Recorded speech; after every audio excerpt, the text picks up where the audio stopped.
Okay, I've got in front of me 4 colour e-ink devices that have been released over the last year or so. Over here we've got the Penstar eNote Pro, we've got the BOOX Note Air 5C, we've got the reMarkable Paper Pro Move, which is just like its big brother, the reMarkable Paper Pro, just smaller, so same technology inside. And then finally over here, the newest thing of the bunch, the Kindle Scribe Colorsoft. And in this video we're going to keep it simple. We're going to test the colour side by side and ultimately try and work out which I think produces the best colour out of the lot. Although you will have your opinion and I'd love you to share that in the comments. Hey everyone, Mark the Spark here. Thank you so much for tapping play, really do appreciate that. Let's get started with these tablets. Combine the colours together on screen and you can make a real eye comparison as to which you think looks different than the others. I do have an overhead light here and I've got a fill light over there, and I'm recording with my iPhone 13 here, so we've got the same kind of setup for each of them, so hopefully this will be a fairish test. We'll try them with the front light off, we'll try them with the front light on, and then we'll turn the front light way up and we'll see whether we can actually see any difference. I have done a video on each of these devices, so if you do want to know more I will put links in the description. So I'm not going to go into all the technicalities of what each one of them does. We're just going to purely check out the colour. What should we start with? Start with red on all of them, I think. Looks like we'll do pen and we'll do the thickest. And then the next we will do blue. We'll do green. The green here. And then we'll do yellow. That's the most horrible colour I think on most ink devices, because it barely shows up, particularly when you haven't got a front light on. And I will keep quiet and just let the colour speak for itself.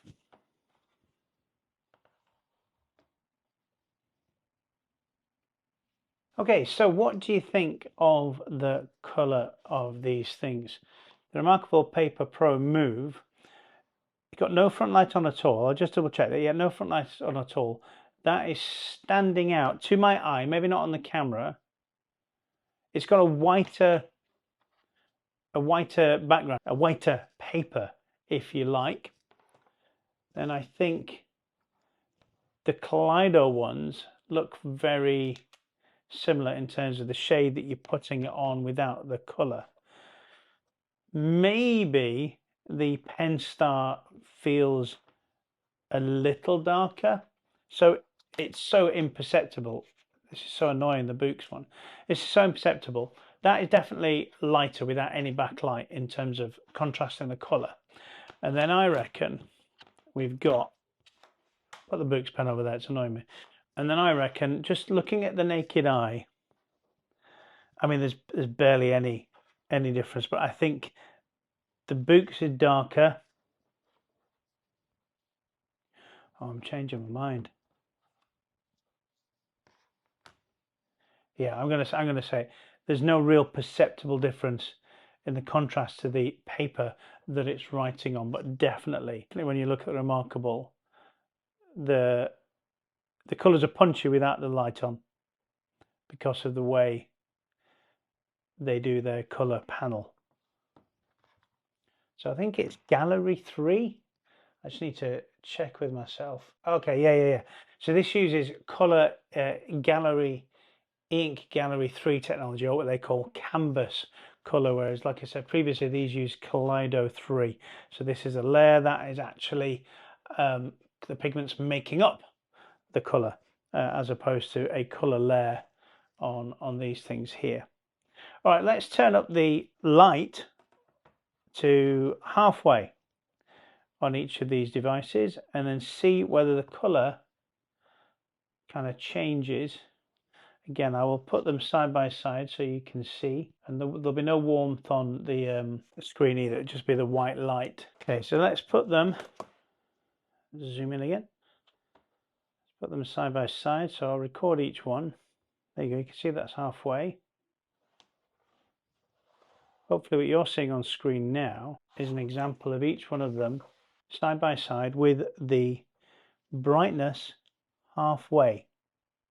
Are you picking a favorite yet? Color brightness halfway, no warmth. I think the Penstar now has the brightest screen. It's definitely halfway. Even though the reMarkable colors do feel more saturated. So there's a bit more punch to it, but I think you'll agree that the BOOX is leading so far with the color, with the brightness, the front light halfway. But even with that, the colors are punchier, definitely. On the reMarkable Paper Pro Move, they look more saturated. But obviously with the reMarkable Paper Pro Move and the reMarkable Paper Pro, you've got the issue of that flashing, with a lot of people don't like. Now I'm going to turn all these up to full brightness, and with the reMarkable Paper Pro I've actually unlocked in where you can take the brightness above and beyond what they would like you to have it at, and they would say that that's because of battery life. They don't want you to burn through the battery. Color is up fully, and yeah, it will take your devices will take a knock if you put the brightness on full. Now it's clear what's happening here. The brightness on the reMarkable Paper Pro just cannot compete, and I think that's a purposeful decision for them to want to keep things as paper-like as possible, because obviously paper doesn't have a backlight, a front light, should I say. And then how are we comparing these? So that seems to go bright. This seems to go the brightest, the Kindle Scribe Colorsoft. Just looking at it again, I'll put these side by side, so I'll have to record this here so you can check that out for yourself. But I'm definitely thinking that the Kindle Scribe Colorsoft does have the brightest screen. Again, there's no warmth on these screens. However, on saying that, so the brightness does help the colors pop a little bit on here.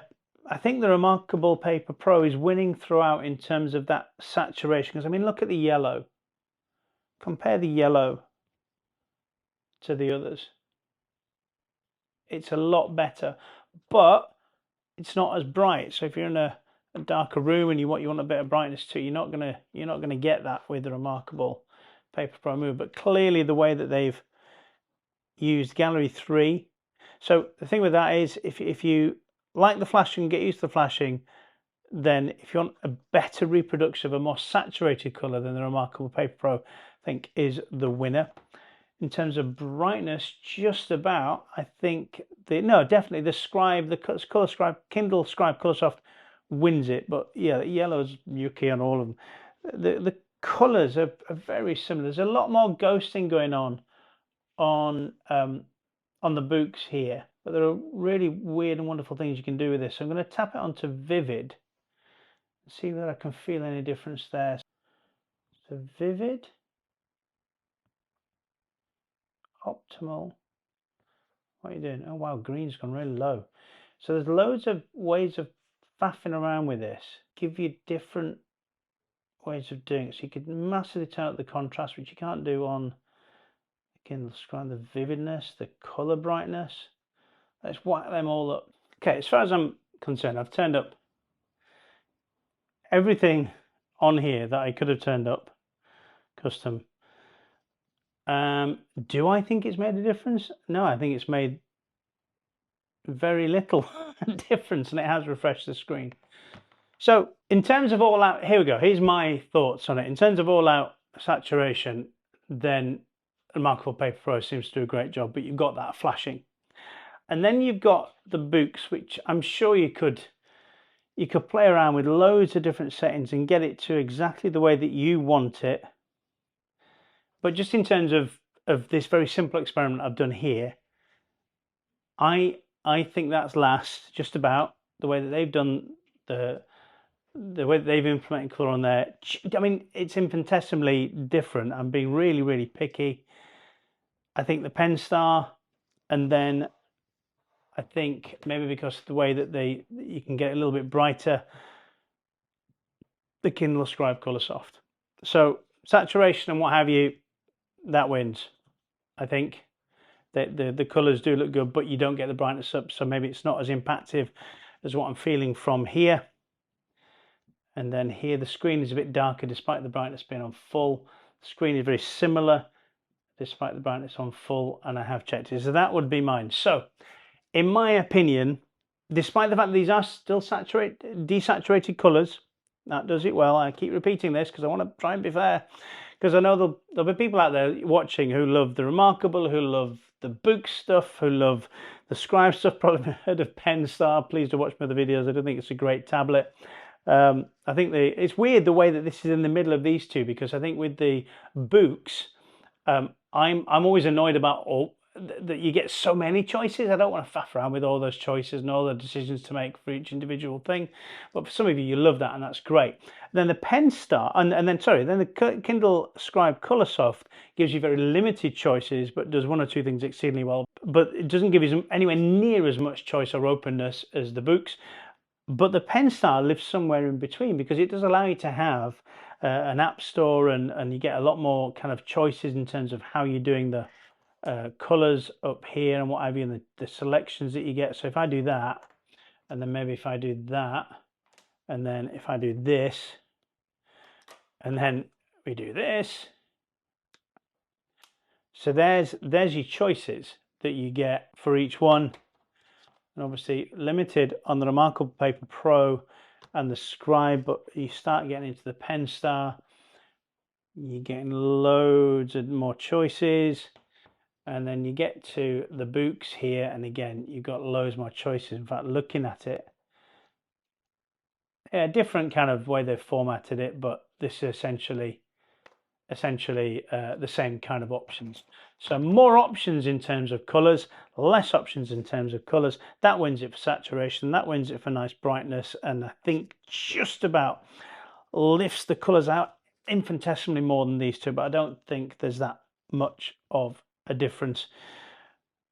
But I do like the whiteness that you get on that when you do turn the brightness up. There we go. I hope I've managed to edit this video together so that it's a fair comparison. Please do let me know. Am I completely wrong? Are my eyes shut? I mean, they are a little bit. Have I been unfair?